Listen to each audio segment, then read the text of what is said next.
Equity is about making teaching absolutely relevant. So absolute relevance for me means that what I'm learning is fun, what I'm learning is interesting, what I'm learning is specifically tailored to me.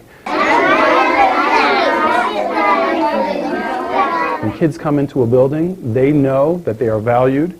They know it not just because of what adults say to them explicitly, they know it because the learning experience feels like it was created with their needs, their interests, their experiences in mind. How are you going to make sure that everyone gets pulled in based upon who they are? It has nothing to do with me, but all about them and knowing them. So one of the things that we talk about a lot, kind of in theory in the abstract sense, is identity. What's academic identity?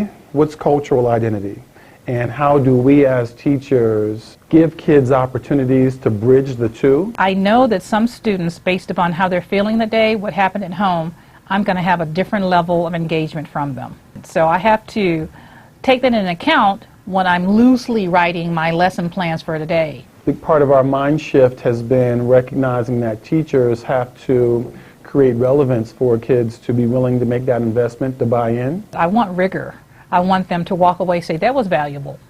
I learned something. The work in Cherry Creek has been about getting in the classroom, recognizing what teachers' assets are, and then figuring out what are those shifts that need to happen spiritually, emotionally, intellectually, and then practically, so that kids are going to feel more inclined to really jump in to the kind of learning that we want them to experience. To have Dr. Stembridge in the classroom, I can be the fly on the wall. I get to see the engagement happen from a different viewpoint. We want kids to recognize how their questions are actively incorporated into what teachers are preparing for them on a day-to-day basis. He makes us be more intentional about what we're doing.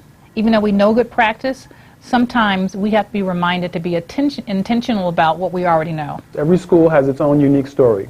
There are no two schools in Cherry Creek that are exactly the same. So we have to be very careful about one-size-fits-all models, especially as it pertains to something as human and as personal as this notion of equity. As I do my lessons, I'm looking specifically about what I know about my students as a whole. When they see how they can be better at reaching their students, that for me is about as rewarding as it gets.